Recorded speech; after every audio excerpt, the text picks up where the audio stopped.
স্ত্রী, সে সুখে আছে। আরা, তুমি কি পারবে আমার এইসব সত্যি জেনে আমাকে আপন করে নিতে? আমার একান্ত প্রিয় মানুষ হবে আরহা, যার কাছে আমি নির্দ্বিধায় নিজেকে সঁপে দিতে পারবো, যে আমায় সব সময় আগলে রাখবে। আরহা, তোমার ভালোবাসা দিয়ে আমাকে তোমার করে নাও। আমি তোমার হতে চাই। প্রমিস করছি আরা, কোনোদিন তোমাকে অভিযোগের সুযোগ দেব না। আমার সর্বস্ব দিয়ে তোমায় সুখে রাখার চেষ্টা করব। আমরা হ্যাপিলি ম্যারিড কাপল হব। আমায় বিয়ে করবে আরা? সাফাতের অনুভূতি মিশ্রিত কথাগুলো শুনে হু হু করে কেঁদে দিল আরহা। সে চায় সাফাতকে, অনেক চায়। নিজের ভালোবাসা দিয়ে সাফাতকে সবসময় আগলে রাখবে। আরহা কাঁদতে কাঁদতে বলে, আপনি মানুষটা আমার হয়ে যান। এই দুনিয়ায় আমার আর চাওয়ার কিছুই নেই। আমি তোমারই আরা। এই আমিটাকে তোমার কাছে সঁপে দিলাম। এখন থেকে এই আমিটার উপর সম্পূর্ণ অধিকার তোমার। আরহা ভিজা চোখে হেসে দিল। আমার এখনো বিশ্বাস হচ্ছে না। সাফাত বাঁকা হেসে বলে, দ্রুতই বিশ্বাস করবে। তৈরি থেকো মিস আরহা থেকে মিসেস আরহা হবার জন্যে। আমি আসছি খুব দ্রুত। এই বলে সাফাত ফোন রেখে দিল। আর আরহা খুশিতে সারাক্ষণ লাফাতে লাগলো। অবশেষে সাফাত আর ওর বিয়ে হচ্ছে।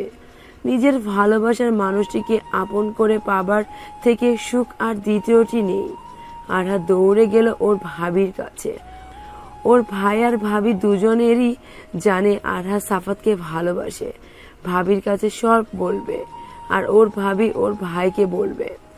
এইভাবেই মাঝে কেটে গেল দুদিন পর সাফাত এলো আরহাদের বাসায়। সাথে আছে রুজিক, অতয়, ইহান, রিধি, নীল, মারিয়া, অনিক, সিয়া, পিয়ান, পিহু, আহিত, মাইশা, আর সাথে ওর বাবা মা। আরহা যেন টাসকি খেলো। ও ঠিক কি রিয়াকশন দিবে ও জানে না। আরহা জানতে পারলো আজকেই নাকি ওদের বিয়ে পড়ানো হবে। ঘরোয়া ভাবে বিয়েটা হবে, আর আজকে আরহাকে উঠিয়ে নিয়ে যাবে। সবাই সবটা জানতো, ওর ভাই ভাবিও, শুধু ও জানতো না। ওকে সারপ্রাইজ দেওয়ার জন্য কেউ জানায়নি। আরহা হাঁ করে সাফাতের দিকে তাকালে সাফাত ওকে চোখ মেরে দেয়। আরহা ভরকে যায়, তারপর দ্রুত পায়ে নিজের ঘরে চলে যায়। মেয়েরা সবাই মিলে আরহাকে বউ সাজিয়ে আনে। কাজী আর হুজুর একটু পরে এসে পড়ে। একটু পর সাফাত আর আরহার বিয়েটা ঘরোয়া ভাবে সম্পূর্ণ হয়ে যায়। বিদায়ের পালায় আরহা অনেক কাঁদে, কিন্তু এটাই যে নিয়ম, মেয়েদের বিয়ের পর নিজের বাড়ি ছেড়ে স্বামীর বাড়ি যেতে হয়। অবশেষে আরহাকে নিয়ে ওরা সাফাতের বাড়ি পৌঁছালো। সব নিয়ম পালন করে আরহাকে বাসর করে দেওয়া হলো। আরহার ভীষণ নার্ভাস, আবার ভালো লাগছে। অবশেষে ও সাফাতের বউ। এটা ভাবলেই শরীরে শিহরণ বয়ে যায়। বাইরে চিল্লাপাল্লা হচ্ছে, টাকা ছাড়া সাফাতকে ভিতরে যেতে দিবে না। অবশেষে সবাইকে শান্ত করে সাফাত বাসর ঘরে প্রবেশ করে। আরহা উঠে এসে সালাম দেয় সাফাতকে। সাফাত মুচকি এসে সালামের জবাব দেয়। তারপর আরহাকে বলে অজু করে আসতে। আরহা কথা মতো অজু করে, সাফাতও অজু করে আসে। তারপর দুজনের নামাজ আদায় করে নেয়। নামাজ শেষে সাফাত আরহাকে বলে শুয়ে পড়তে। আরহা গিয়ে শুয়ে পড়লে সাফাত ওর পাশে বেশ দূরত্ব বজায় রেখে শুয়ে পড়ে। সাফাত চোখের উপর হাত দিয়ে শুয়ে আছে, কিন্তু ভেতরে ও অস্থিরতা ফেটে পড়ছে। হাজার হোক ও একজন পুরুষ মানুষ। নিজের পাশে এমন একজন সুন্দরী মেয়ে থাকলে সবারই মনে কামুকতা জাগবে, আর যদি হয় মেয়েটা তার স্ত্রী। একটু পর সাফাত অনুভব করলো কেউ ওর দিকে গভীর দৃষ্টিতে তাকিয়ে আছে, খুঁটিয়ে খুঁটিয়ে দেখছে ওকে। সাফাত আস্তে আস্তে চোখের ওপর থেকে হাত সরালো। হাত সরাতেই দৃষ্টিগোচর হয় আরহা মায়াবী মুখশ্রী। ডিম লাইটের আলোতে বধূ সাজে আরহাকে ভীষণ আবেদনময়ী লাগছে। শুকনো ঢোক গিলল সাফাত, কাপা কাপা গলায় বলে উঠল, এইভাবে কি দেখছো? আরহার সরল গলায় উত্তর, নিজের স্বামীকে, যে চোরের মতো আমার কাছ থেকে নিজেকে লুকানোর জন্য ঘুমানোর ভান ধরছে। সাফাত হা হয়ে গেল আরহার কথা শুনে। কিসব বলছো? ঠিকই বলছি, না হলে পাশে এমন সুন্দরী বউ রেখে কেউ কিভাবে ঘুমাতে পারে? তো এখন তুমি কি চাইছো? আমি উঠে বসে থাকবো সারা রাত? আরহা সাফাতের বুকের উপর শুয়ে পড়ল। সাফাতের চোখের চোখ রেখে অনুভূতি প্রবণ কণ্ঠে বলে উঠল, জানেন না আমি কি চাই? আমি আপনাকে চাই, আর আমি আপনার হতে চাই, সম্পূর্ণভাবে আপনার হতে চাই। আমাকে নিজের করে নিন সাফাত। ভালোবাসা চাই আমি, অনেক অনেক ভালোবাসা। আমি বড্ড ভালোবাসার কাঙাল সাফাত। এই দুনিয়ায় আমার আপন মানুষ বলতে শুধু 3 জন ব্যক্তিই আছে। তাকে আমি খুব করে নিজের করে আগলে রাখতে চাই। আমাকে এই সুখ থেকে আলগা করবেন না। আরহার চোখে থেকে এক ফোঁটা অশ্রু গড়িয়ে পড়ল। সাফাত হাত বাড়িয়ে সেই চোখের জল মুছে দিল, বলল, কাঁদবে না, তোমাকে নিজের করে এনেছি কান্না করার জন্যে না। আমি তোমার জন্যই নিজেকে সংযত করে রেখেছিলাম আরা। তোমাকে কয়েকটা দিন সময় দিতে চেয়েছিলাম। থামল সাফাত। পরপর চোখে মুখে দুষ্টুমির আভা ফুটিয়ে তুলে বলে, কিন্তু আমার বউটা যে এত অধৈর্য তা জানা ছিল না। তা বউ সামলাতে পারবে তো এই আমিটাকে? আরহা ভীষণ লজ্জা পেল সাফাতের কথায়। লজ্জা লুকিয়ে অনেকটা সাহস জুগিয়ে সাফাতকে ওইসব কথা তো ঠিকই বলে ফেললো, কিন্তু এখন লজ্জায় চোখ মেলে তাকাতে পারছে না। আরহা সাফাতের কাছ থেকে দূরে সরে যেতে চাইলে সাফাত আরহাকে 2 হাতে শক্ত করে ধরে। তারপর হুট করে উল্টো ঘুরে যায়, আরহাকে বালিশে শুইয়ে দিয়ে নিজে আরহার উপরে শরীরে ভর ছেড়ে দেয়। সাফাত বাঁকা হেসে বলে, পালাচ্ছ কোথায় সুন্দরী? তোমায় আজ ছাড়ছি না। আগুন জ্বালিয়ে যেহেতু দিয়েছো, এখন নিভানোর দায়িত্ব নাও। আরহা 2 হাতে সাফাতের গলা জড়িয়ে ধরে লজ্জা মাখা হাসি দিয়ে বলে, আমি তো আপনারই, কোথায় পালাবো বলেন? সাফাত ঝুঁকে দিয়ে চুমু খায় আরহার কপালে। সাফাতের দেওয়া প্রথম ভালোবাসার স্পর্শে আবেশে চোখ বন্ধ করে নেয় আরহা। চোখের কার্নিশ বেয়ে গড়িয়ে পড়ে সুখের জল। সাফাত কপাল থেকে সরে আসে। কয়েক মিনিট আরহার মুখশ্রীর দিকে মুগ্ধ চোখে তাকিয়ে থাকে। আরহা যেই তাকাতে নিবে তার আগে সাফাত আরহার ঠোঁটে ঠোঁট ডুবিয়ে দেয়। আরহার চোখ জোড়া আবারও বন্ধ হয়ে যায়। 2 হাত খামচে ধরে সাফাতের উষ্ণ ভালোবাসায় সিক্ত হতে থাকে।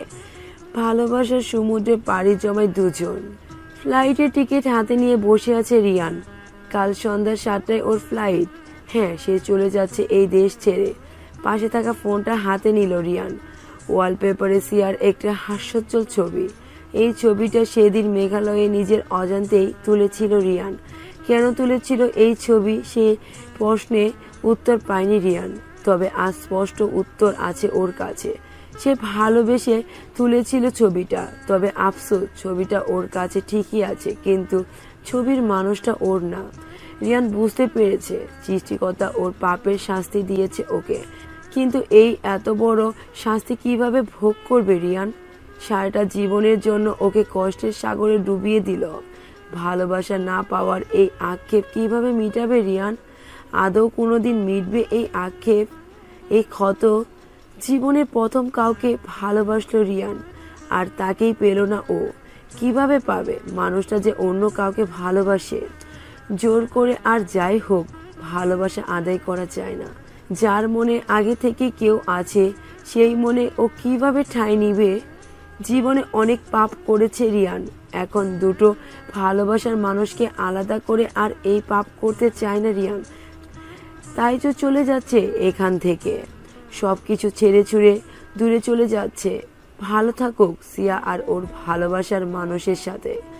সিয়া একদিন রিয়ানকে ফোন করে বলে দেখা করবে। রিয়ানও রাজি হয়ে যায়। ভালোবাসার মানুষটিকে কেই বা না দেখতে চাইবে।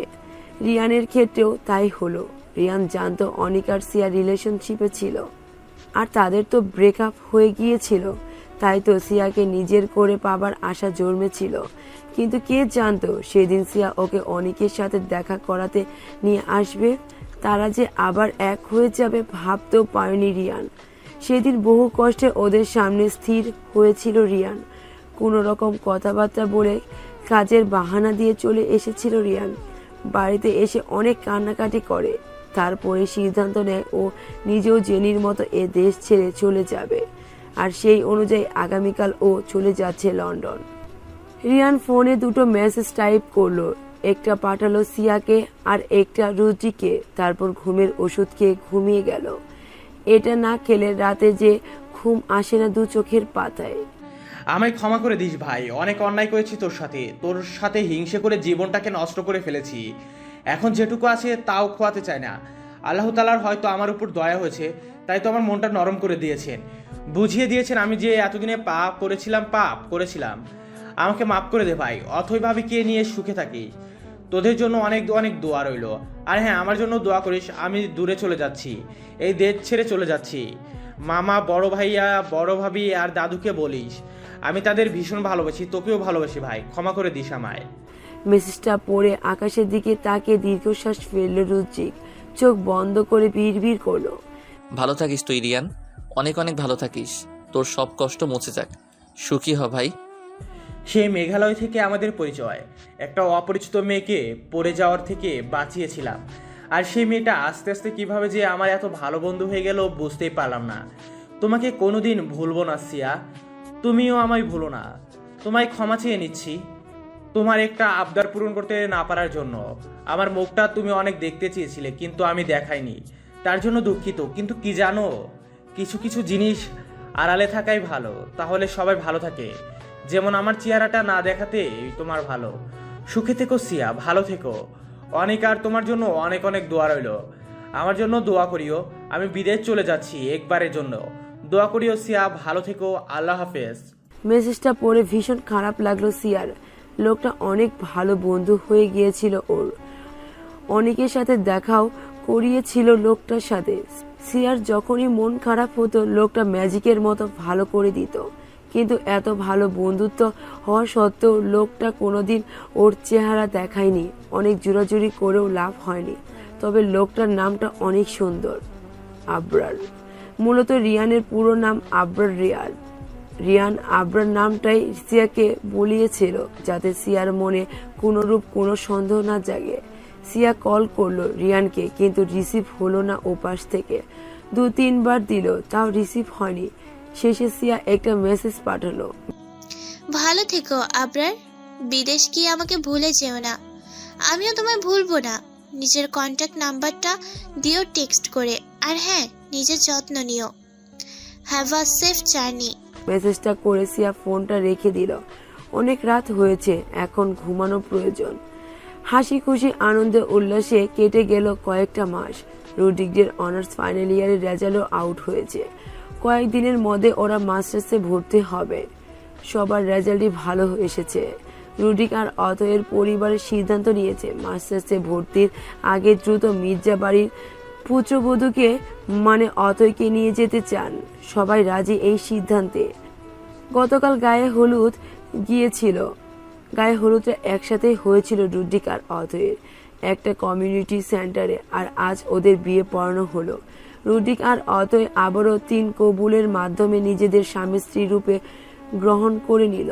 বিয়ে পড়ানো শেষ, এখন বিদায়ের পালা। আরাবি তো যাবেই না, কাঁদতে কাঁদতে মেয়েটার অবস্থা খারাপ। অতয়ের বাবা জ্ঞান হারিয়ে ফেলেছেন। তাকে একটা রুমে নিয়ে যাওয়া হলো। অতয়ের মা মেয়েকে বুঝিয়ে শুনিয়ে রুজিকের হাতে তুলে দিল। তারপর স্বামীর কাছে চলে গেলেন। না যেতে চাইলেও কোনো উপায় নেই, লোকটা অসুস্থ। এদিকে অতয় কাঁদতে কাঁদতে হাঁপিয়ে গিয়েছে। মাথা ব্যথায় যেন ছিঁড়ে যাচ্ছে, কেমন যেন ঠুলছে আর হেঁচকি দিয়ে কাঁদছে। রুডিক 2 হাতে অতয়কে বক্ষস্থলে আগলে নিল। ইয়ান এসে অতয়ের মাথায় হাত বুলিয়ে দিল। অতয়ের বন্ধ চোখের থেকে অশ্রু গড়িয়ে পড়ছে। তার যত্ন সহকারে মুছে দিল। ধরা গলায় বলে, আমি তোকে একটা কথাই বলবো রুদ্দিক, আমার বোনটাকে আগলে রাখিস, ওকে কোনোদিন কষ্ট দিস না। রুজিক ইহানের হাত ছুঁড়ে বলে, আমি ওয়াদা করলাম অথইকে কোনোদিন কষ্ট দিব না। আমার সবটা দিয়ে ওকে আগলে রাখবো, তুই চিন্তা করিস না। তারপর ইহান বিদায় জানালো নিজের কলিজার টুকরা বোনকে। মির্জা বাড়ি এসে পৌঁছাতেই রোজা নববধূকে বরণ করে নেয়। টুকিটাকি যা নিয়ম কানুন ছিল তা পালন করা হলো। অতঃপর অতয়কে বাসর ঘরে বসিয়ে দিয়ে আসে রোজা, মারিয়া, সিয়া আর আরহা মিলে। দুষ্টু মিষ্টি কথা বলে অতয়কে লজ্জা দিতেও ছাড় দেয়নি তারা। অতয়ের সারা শরীর কাঁপছে, অদ্ভুত অনুভূতি কাজ করছে মনের মধ্যে। অতএব পুরো ঘরটার চোখ বোলালো। ভীষণ সুন্দর রুজিকের ঘরটা, সোনালি পেন্টিং করা পুরো রুমটায়। সারা রুমটা ফুলের গানে মৌ মৌ করছে। বেলি, রজনীগন্ধা, গোলাপ, জারবেরা আরো কত রকমের ফুল দিয়ে ভরপুর। মোমবাতি জ্বালানো রুমটায়, এতে যেন আরো মোহনীয় লাগছে ঘরটা। একটু পরে খট করে দরজা খোলার শব্দ হলো। অথই নড়চড়ে বসলো। রুডিক যত ওর কাছে আসছে অথয়ের হৃদস্পন্দন তত বেড়ে যাচ্ছে। রুডিক এসে বসলো অথয়ের পাশে। ও পাশে বসতেই অথয় ধীর স্বরে সালাম জানালো। রুডিকও সালামের জবাব দেয়। মুগ্ধ চোখে অথয়ের দিকে অনেকক্ষণ তাকিয়ে থাকে, তারপর বলে, অনেক সুন্দর লাগছে বউ। অবশেষে তোমাকে নিজের বউ করে নিজের কাছে এনেছি। অথয় মৃদু হাসে। রুজিকও হাসলো। একটু পর ফের বলে রুজিক, ফ্রেশ হয়ে উজু করে নাও, নামাজ পড়তে হবে। অথয় মাথা দুলিয়ে উঠে দাঁড়ায়। তারপর আশেপাশে চোখ ঘুরিয়ে নিজের ব্যাগ খুঁজতে থাকে। না, কোথাও নেই। এখন অথয় কি করবে? আকস্মিক কানের কি কিছু খুঁজেছো? কাছে রুজিকের কণ্ঠস্বর বাজতেই ভয় পেয়ে যায় অথয়। রুজিক নিজেও অবাক, অথয় যে এভাবে ভয় পাবে ভাবেনি। রুজিক বলে, রিল্যাক্স, এত ভয় পাওয়ার কিছু নেই, এটা আমি। আর কিছু কি খুঁজছো? অথয় মাথা দোলালো। হ্যাঁ, আমার কাপড়ের ব্যাগ। সেটা দিয়ে কি করবে? ওটার দরকার নেই। অবাক অথয়। তাহলে আমি পরবো কি? রুডিক এগিয়ে গেল আলমারির কাছে। তারপর আলমারিটা খুলতে অথই চোখ কপালে উঠে গেল। এত এত মেয়েলি জামা কাপড়ে আলমারি ভর্তি। রুডিক এগুলো দেখিয়ে বলে, এখান থেকে তোমার যেটা ইচ্ছে পরে নাও। অথই হা করে আছে। রুজিকের কথা শুনে বলে, এত জামা কাপড়, এগুলো কার? অথয়ের বোকা বোকা কথায় হেসে ফেলে রুজিক, বলে, তুমি আসলেই বোকা, এতটুকু কমন সেন্স নেই। আমাদের রুমে মেয়েলি জামা কাপড় তোমার ছাড়া আর কার হবে? কিন্তু এগুলো এত জামা কাপড় মানে? অথয় কি বলতে চাইছে বুঝলো রুজিক। ও এগিয়ে যায় অথয়ের কাছে।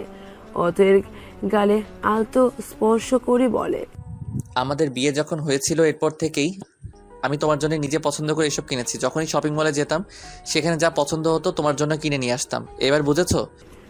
অথয় মুচকি হাসলো রুজিকের কথায়।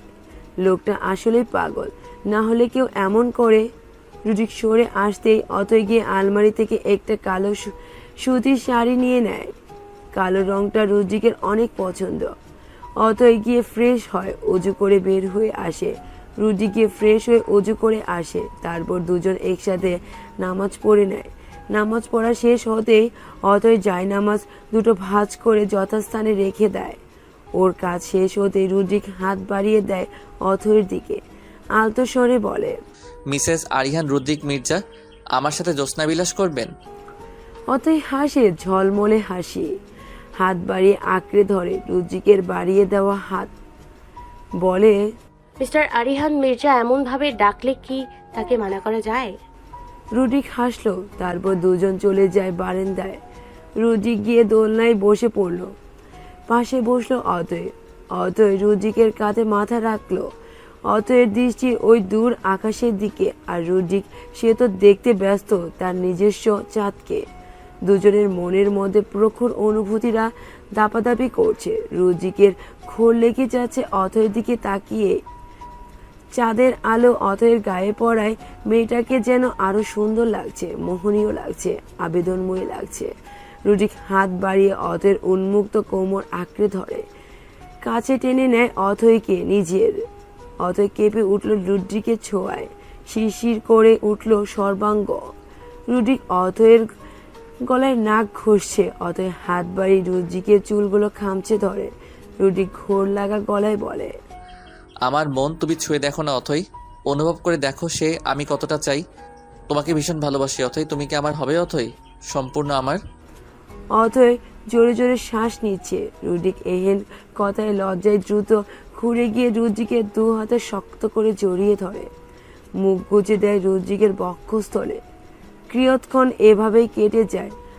অতঃপর অথয়ের খুব ধীর স্বর ভেসে আসে, আমি তো আপনারই রুদ্রিক, আমি পুরোটাই আপনার। রুদ্রিক হাসে, তৃপ্তির হাসি। অথয় সম্মতি পেয়ে এক সেকেন্ডও দেরি করে না, ছট করে অথয়কে কোলে তুলে নেয়। অথয় দু হাতে গলা জড়িয়ে ধরে রুদ্রিকের। অথয়ের সর্বমুখশ্রী লজ্জায় লাল হয়ে আছে। রুদ্রিক দুষ্টু হেসে বলে, এত লজ্জা পেও না সুন্দরী, লজ্জা পেলে আমার ভালোবাসাটা দ্বিগুণ হয়ে যাবে, তাতে তোমারই কষ্ট হবে, সামলাতে পারবে তো তখন? রুদ্রিকের লাগাম ছাড়া কথায় অথয় যে আরো লজ্জায় সাগরে ডুবে গেল। ত্যাত বলে মুখ লোকালো রুদ্রিকের বুকে। রুদ্রিক শব্দহীন হাসলো, বিছানার কাছে এসে অতইকে বিছানায় শুয়ে দিল। তারপর নিজের গায়ের টি শার্টটা খুলে দূরে ছুঁড়ে মারলো, নিজেও অতয়ের পাশে শুয়ে পড়ল। অতঃপর কাত হয়ে তাকায় অতয়ের দিকে। অতয় চোখ বন্ধ করে আছে। রুদ্রিক এইবার অতয়ের দিকে পুরো ঝুঁকে যায়। অতয়ের গালে আঙ্গুল দ্বারা স্লাইড করতে থাকে। অতয় কেঁপে কেঁপে উঠছে রুদ্রিকের স্পর্শে। রুদ্রিক নেশাময় কণ্ঠে বলে উঠল, আমার ভাগ্য সত্যি অনেক ভালো, আর এই জন্য তোমার মতো একজন জীবন সঙ্গিনীকে আমার জীবন সাথী হিসেবে পেয়েছি। আলহামদুলিল্লাহ, তোমাকে পেয়ে আমি পরিপূর্ণ। ভালোবাসি বউ। অতএব ছলছল চোখে তাকায় রুদ্রিকের দিকে। এই লোকটা যতবার ভালোবাসি বলে বুকটা কেঁপে ওঠে, সুখে চোখে জল আসে। রুদ্রিক অতএর অশ্রু ভেজা চোখে চুমু খায়। অতঃপর কপালে প্রগাঢ় অনুভূতিতে ঠোঁট ছুঁয়ে দেয়। অতএব রুদ্রিকের গলা জড়িয়ে ধরে। রুদ্রিক তাকায় অতএর দিকে। অতএব এইবার নিজে এগিয়ে যায় রুদ্রিকের দিকে। নিজেও সবটুকু ভালোবাসা উজাড় করে অদরে অদর মিলিয়ে দেয় রুদ্রিকের সাথে। রুদ্রিকও প্রিয়তমা স্ত্রীর সাথে ভালোবাসায় সাড়া দিতে লাগে। দুটি মন সাথে দুটি দেহ আজ ভালোবাসার বর্ষণে সিক্ত হচ্ছে। এই ভালোবাসা কোনোদিনও না কমুক, এইভাবে থাকুক আজীবন। দুজন দুজনকে ভালোবেসে হাতে হাত রেখে সারাটা জীবন পাড়ি দিক।